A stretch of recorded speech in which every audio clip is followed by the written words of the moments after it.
All right, crazy people. This is Quill Snake here.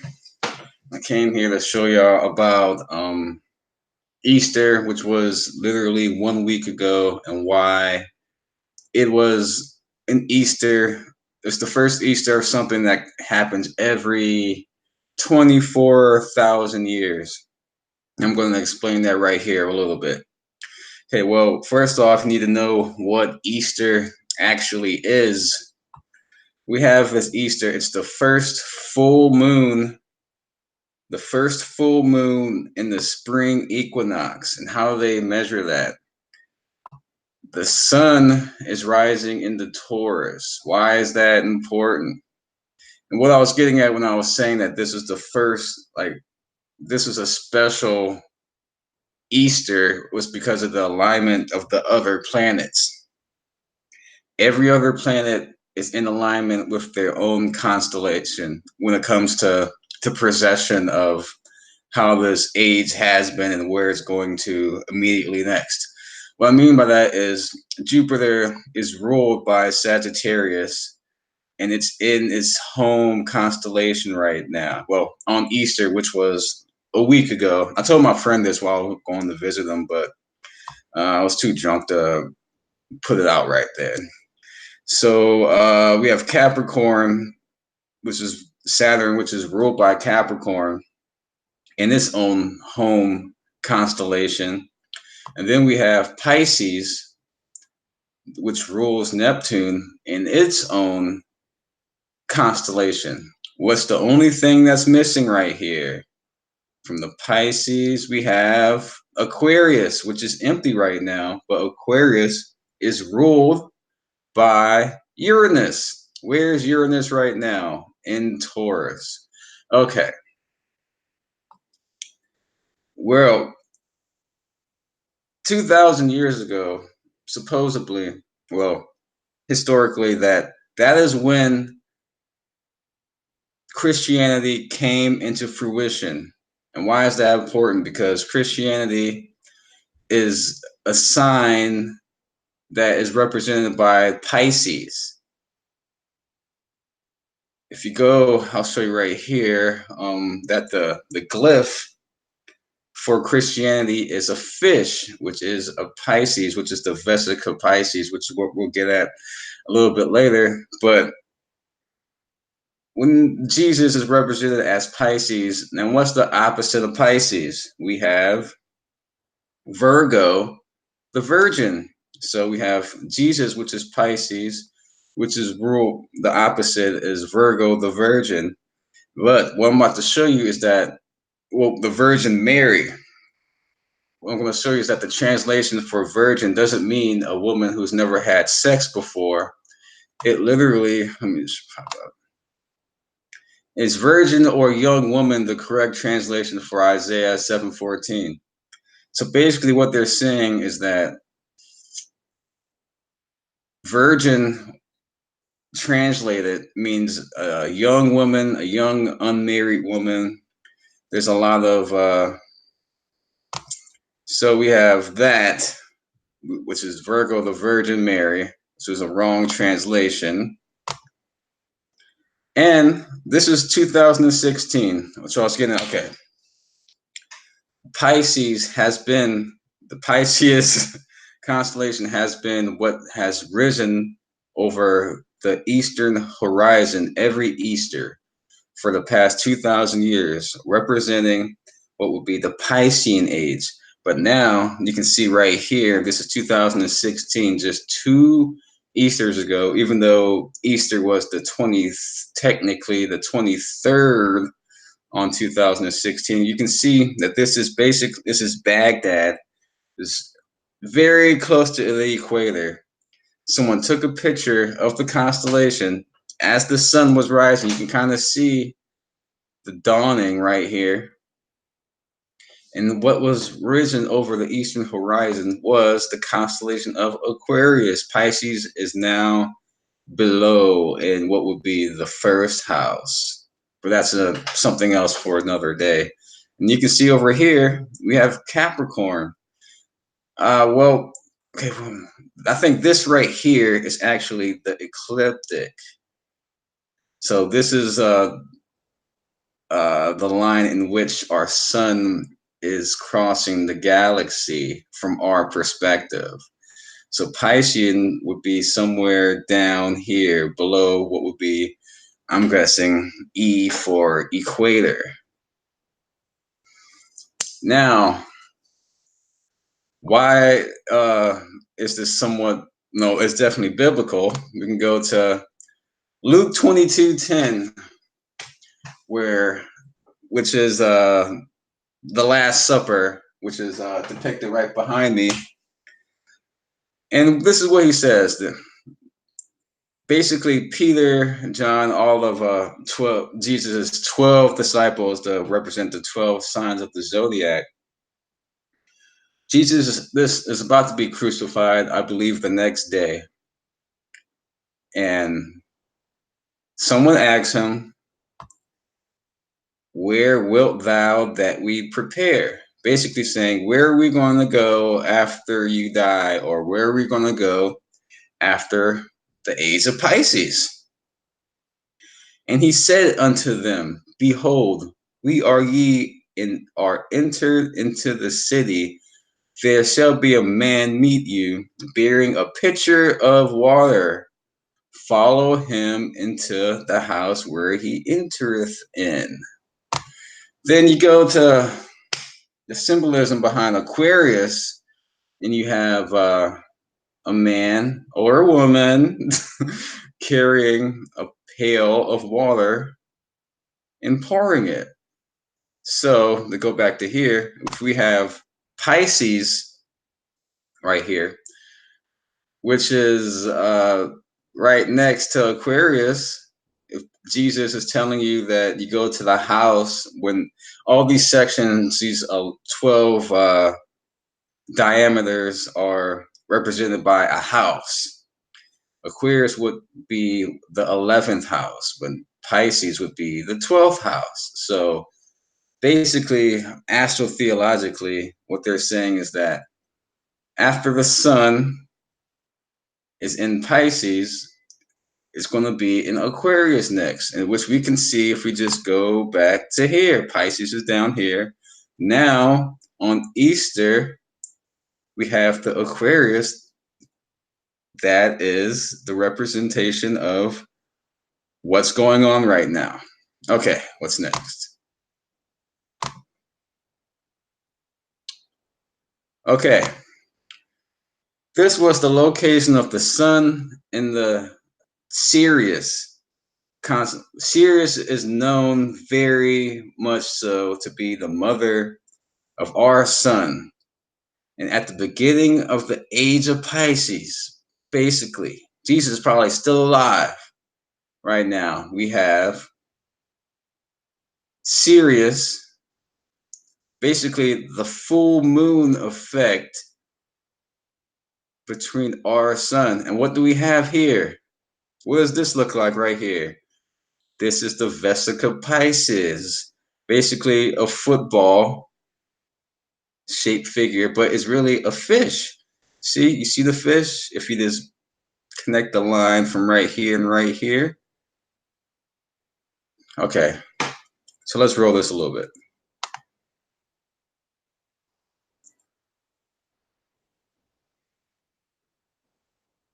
Bam. Now we are here. Sirius is right here. According to 2012 AD, which is now what would be closer to the age of Aquarius. See how all this just, it really makes a lot of sense the more you just think about it a little bit. So let's see. We can see the little rotation between it. Oh yeah, this is also why football is so important. This is a football. This is where they get the shape from. More information. Okay. Well, what they didn't show you is that the positive and negative polarity of Sirius depends on if we're going further from it or closer. And I'll show you. Oh yeah, this right here. symbol for Christianity. The Vesica Pisces. Well, bring it back up again, right here. It's right there for you to see. And just in case you forgot, this is where it was at the beginning of the Pisces era. It's right there for you to see. Throwing the football around, just straight mocking us. This right here is what I meant. This is Sirius right here. As it goes further away, it's red. But as we become closer to it, it turns blue. Turn blue. Interesting. And right here, we got the Vesica Pisces as well. The fish. I didn't mean to do that. All right. Easter. Let's go back to here. Easter, Taurus. You can't really see it that well, but what does this look like? Just try to ignore this for a quick second. What does the Taurus glyph look like? All right. Let's have that in your head for a little bit. Think about it. Okay. Ishtar, Easter. This is where it all comes together again. We have Taurus, which is represented as Venus in astrology. Venus is the love planet. And there's a goddess, I think it's Greek or Roman, named Venus, which is the representation of Ishtar, which is an East Semitic, Akkadian, Assyrian, and Babylonian god. Wow, she did a lot. Goddess of fertility, love, war, and sex. All right, so now it's going to make even more sense why we celebrate Ishtar or Easter and what it has to do with Christianity. Because if we celebrate Easter every year, it's the first full moon of the spring, when the sun has passed the spring equinox, which is when it's in Taurus. So we have the Son of God being risen or resurrected through Taurus, the fertility, Venus, Easter, Ishtar, and then what do we have here? Wait. Hold on. I'm getting ahead of myself a little bit. We have the clitoris. Clitoris and uterus. Your penis is outside vagina. Clitoris, uterus, Taurus, Eutheria, the uterus, the clitoris. Okay, so now we have the Son of God being reborn through Taurus, the clitoris, the uterus. See how it's a word game? Okay. Wait. Then you have the representation. Once you get back to the glyph of right here, what it looks like. It looks like Easter Bunny. That's why we have the Easter Bunny. It's a symbolization of the bunny. I mean, of Taurus, which is the clitoris. Why else would there be an Easter Bunny that lays eggs? Bunnies don't lay eggs. And why an Easter Bunny? It could be any other cute little animal. It's all because of the ears that represents the glyph of Taurus. All right. Where you get the bunny? You know you gotta pervert it. Right? It's America. So you get the Playboy bunny. Ishtar, Easter, Venus. See how it's all just symbolization right in your face the entire time? Oh yeah. Just to get back to just astronomy of why this Easter was very, very powerful and special, is because we're entering the age of Aquarius, which I'll show you once again, just in case short-term memory. And what is Aquarius? Back to the beginning. All right. The only planet that's not here is represented as Uranus. So, hold on. Let's think about the odds that all of these planets are in alignment with their home constellation, except for Uranus as we enter the age of Aquarius. This is the first Easter in 24,000 years where all this energy is aligned basically perfectly. We have the age of Aquarius, right? And this happened to be right here behind the sun. So we have Uranus going into Taurus in the age of Aquarius. This is the first Easter where Uranus is in Taurus. Uranus takes 84 years to go around the entire zodiacal wheel. Saturn takes about 29 years. I'm in my Saturn return right now. I just know that off the top of my head. Is Jupiter 84? Let me check. Jupiter 12. No, Neptune, that's 84. Jupiter takes 12 years, and Neptune actually takes 164 years. So, the odds that all of this energy is just aligning right now. The Pisces is at the home planet where it wants to be. We got Saturn where they want to be. And we have Jupiter where it wants to be.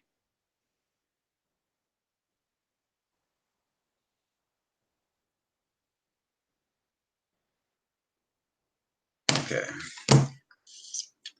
The odds of that is perfectly aligning during the first Easter where Uranus is in Taurus. It's just, I don't know, it's just an interesting thing to me. Let's see, is there anything else? I think I skipped over that. Uterus, Taurus, right? And what's the opposite of that? We have Scorpio. What does that look like? It looks like a penis. You got the penis, full moon aligning with Taurus, the vagina, the Venus, Ishtar. All right. That segment, I think, is over. But now, I'm going to get into some little bit of interesting shit right here. What I've been looking into for fun, which is the flat earth. Hold on. I'll be right back. 1 second.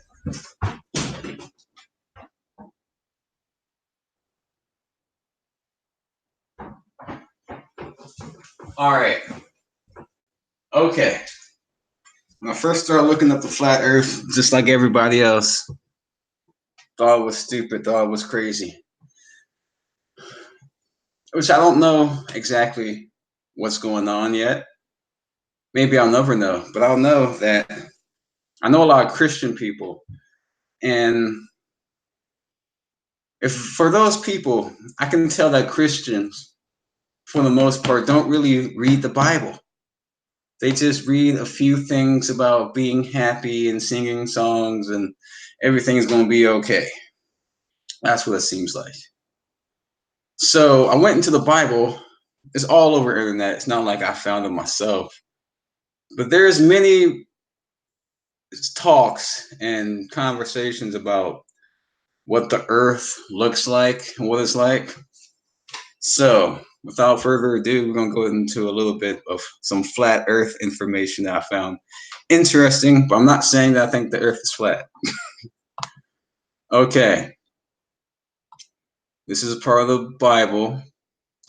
Where is it? Jobs 37, King James Version. This is basically someone's talking about God. Let's go. Dost thou, knowing the balance of the clouds, the wondrous works of him which is perfect in knowledge, how thy garments are warm when he quieteth the earth by the south wind? Hast thou with him spread out the sky, which is strong and as a molten looking glass? Okay, let's keep that in your head. The sky is a molten looking glass. Okay. Then we go to Psalm 1. There's way more than this. I could have made there's a lot of this in the Bible, so you can look up a lot of the stuff yourself. Um, Psalm 104. He makes winds his messengers, flames of fire his servants. He set the earth on its foundations. It can never be moved. Okay. Then we get to the very beginning. Let's start on. Let's do this whole thing. In the beginning, God created heaven and the earth was without form and void, and darkness was upon the face of the deep, and the Spirit of God moved upon the face of the waters. So basically, before there was light, there was just straight darkness. And God said, "Let there be light," and there was light. And God saw the light that it was good, and God divided the light from the darkness. See, this is getting to some metaphysics. There at no point does at least right now does the Bible say darkness is bad. It just says that it took some of the light from the darkness, and they looked at the light like, okay, this light is good. This light can go on. It doesn't say anything about the darkness. The darkness is just the potential for specific light and for energy. Okay.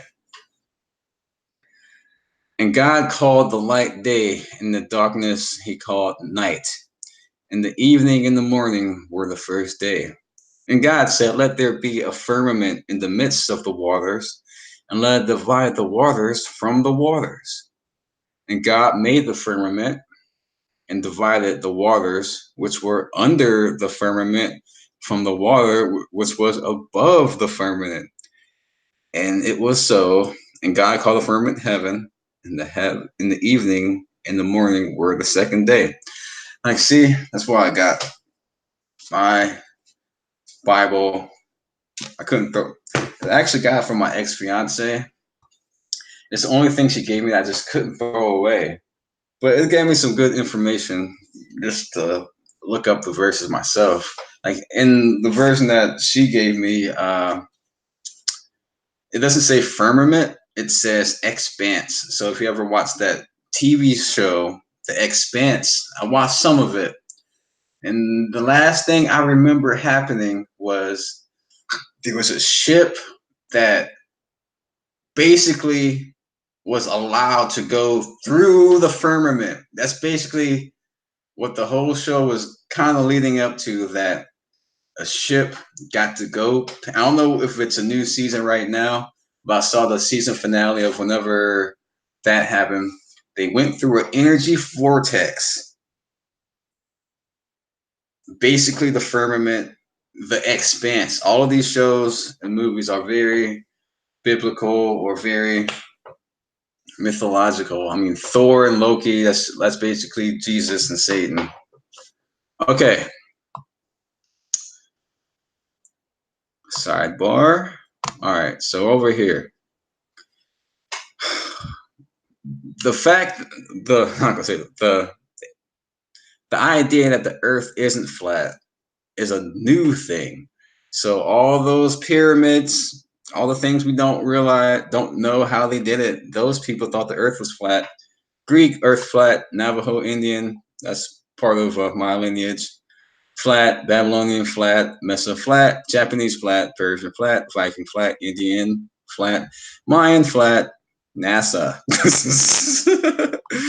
Incan, Hebrew, Australian, Chinese, Celtic, Chumash, Slavic, African, Sumerian, Masonic, Islamic, Roman, Egyptian, flat, flat, flat, flat. But over the past 50 years, where we've been told a numerous amount of insane lies about basically everything, NASA is here to tell us that the Earth is a sphere, which I'm not saying that it's not. But I know that this guy right here, he works for NASA as the guy who creates the artist rendition of what the Earth sphere would look like.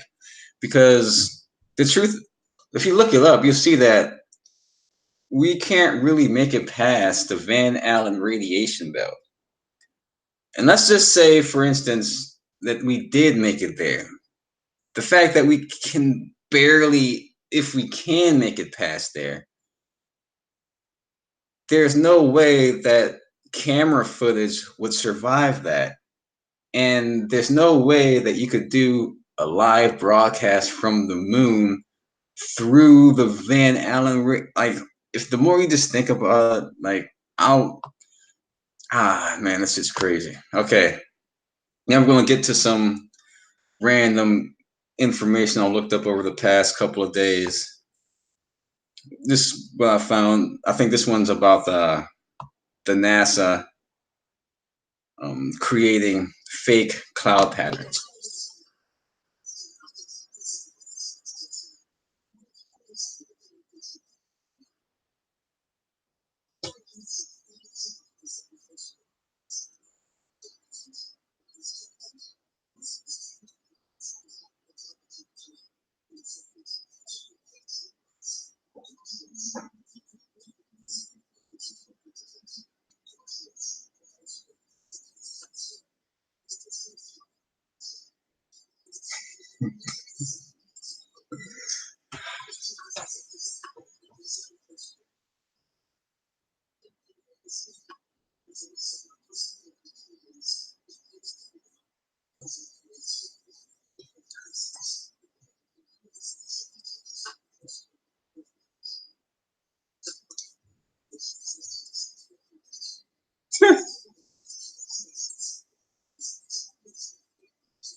Okay. I'm trying not to spend too much time on videos. We're just going to go back and forth. Krongbin is awesome, by the way. All right. This is what NASA has told us that the Earth looks like. But if you, this one doesn't have the years on it because this is like 1980, 1985. It's like, it goes on. And then it's like, hold on, what does the Earth look like? Because this looks different than that. Like, this looks different than that. This looks different than that. And one thing I would highly urge to just think about is that if the Earth is spinning at 1,000 miles per hour and the plane is going the opposite direction, let's say, all right, the Earth is spinning counterclockwise. So that means that if you're in California and you're trying to get to Virginia, where I'm at, you have to go the opposite direction around the globe, or the 1,000, was it, are we spinning at 1,000 miles per hour? That would stop you. You'll never get there. Oh, wait, hold on, wait. I thought opposite. You would get there in like 20 minutes. But if you're going from Virginia to California, you'd like never make it there, because if we're spinning 1,000 miles per hour and airplanes only go, I don't know, let's say, I'll even give it 700. I don't even think they go that fast. If the airplane goes 700 miles per hour and we're spinning that direction, and like, oh, gravity, blah, blah, blah. But gravity is something that is a theory. And the fact is, you can explain that you can use all these scientific bullshit methods to explain why a plane, like the gravity, if it's denser up there because there's less up there because there's no air. So if the Earth is spinning, why are clouds not spinning? Like why is I see a cloud right there? It should be like zooming way past because if the gravity was so strong, it would be a fog being pushed down. But what we see is that the clouds is slowly moving with the wind. You can explain it. You actually can't really explain it with science, but if you just say, "Oh, maybe the Earth is still," that just explains it all. Like, bam! Oh, the Earth is still. That's why if I fly here, that's why when I jump in the air, I'm not way over there by the time I hit the ground. Okay.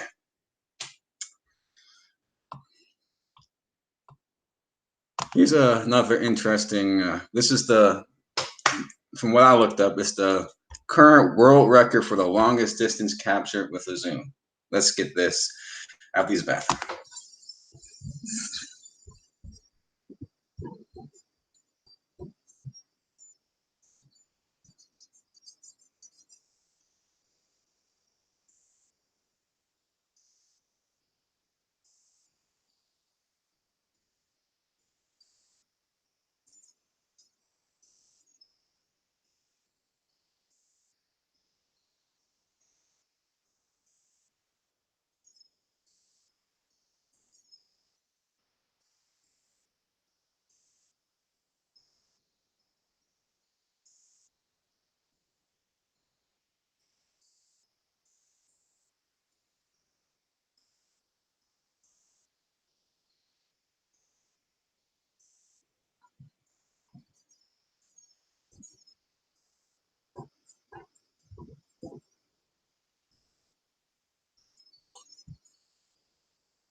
All right, so he's doing the math.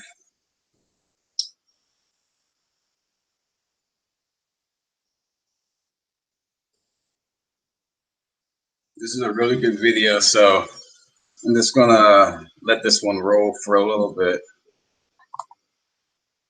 Hit y'all with the mathematics.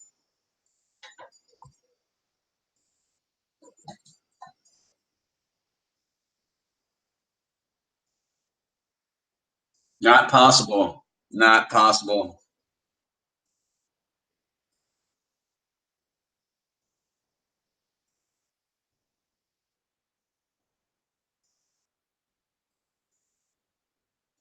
See, this is why I had to let it roll for a bit.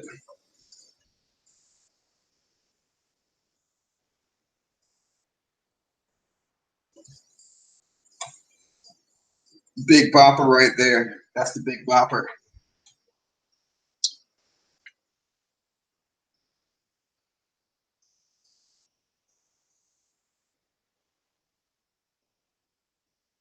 Wow, bro. All right, moving forward. Another interesting informational video. Really quick.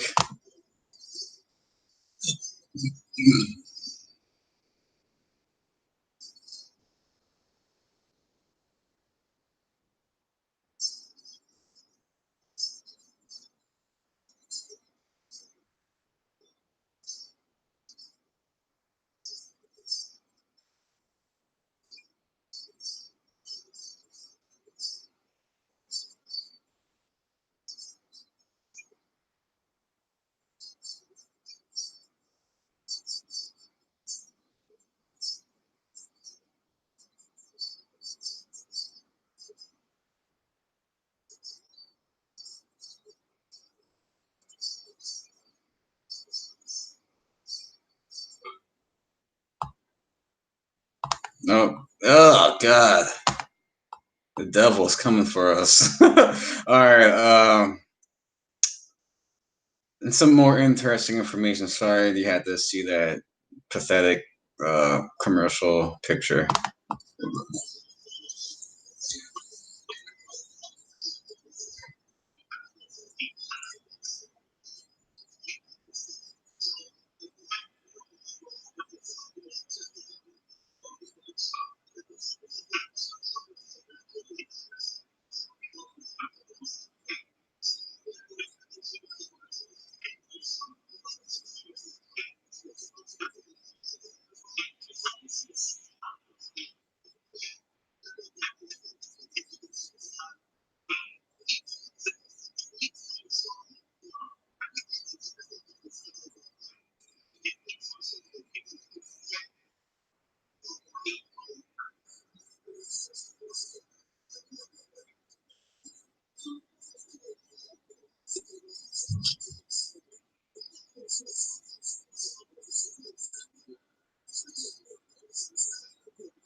some other good random information that the fact that the sun and the moon in the sky are the exact same size and they travel around the earth at the exact same speed.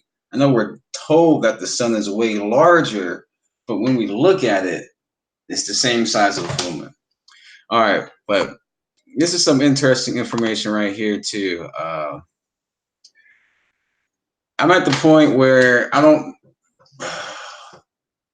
know. I can't say that I think the Earth's flat. It might be because of I'm in the program to think that for so long. But what I do feel like is that the Earth is stationary. So this is a little experiment with I guess this is positively charged or negatively, or that's negative and that's positive. A charge with magnets. Let me just show you.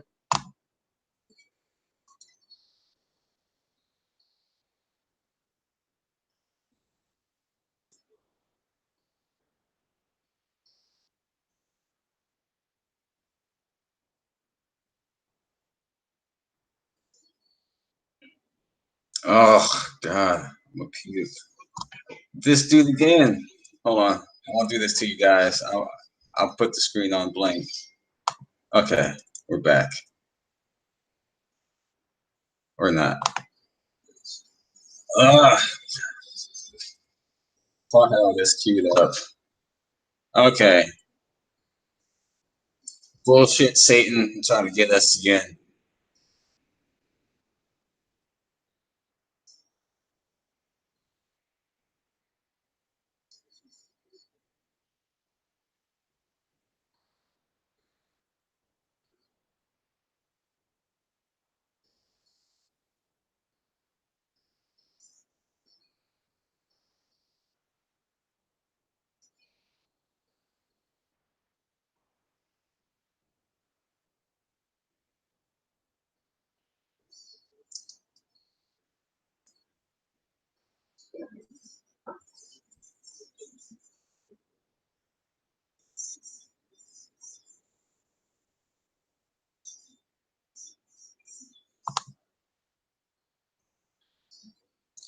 Those advertisements.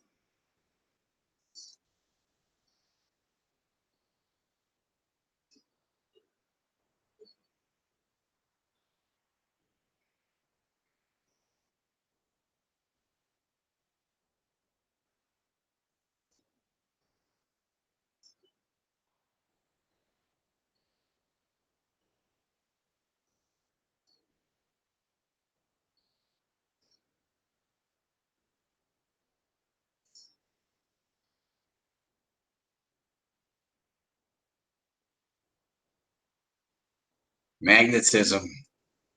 Law of attraction.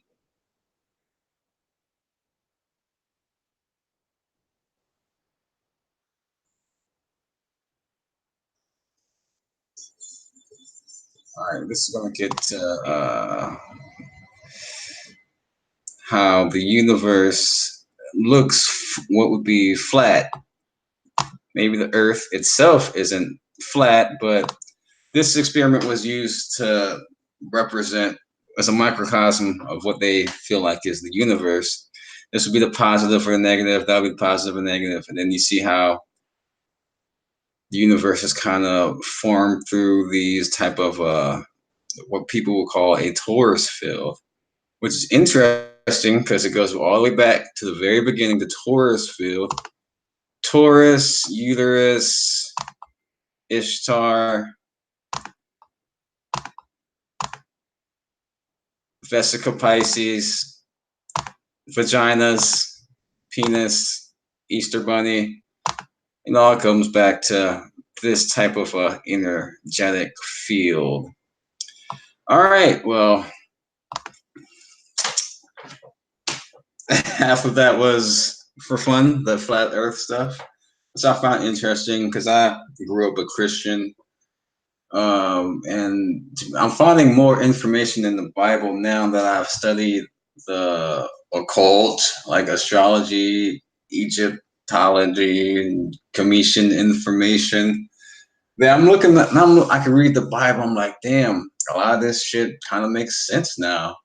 But if you just take it on face value that Jesus was risen around this time, and every year it's a different date, you're like, what? What the fuck? That shit doesn't even almost make sense, right? So I'm glad I got this information, you know. So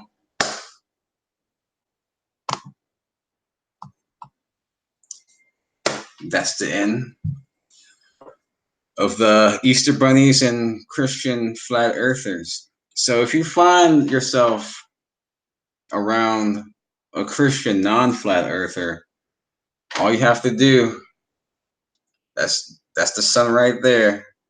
The 12 zodiacal signs.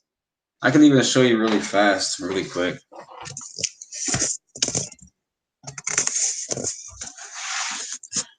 The sun,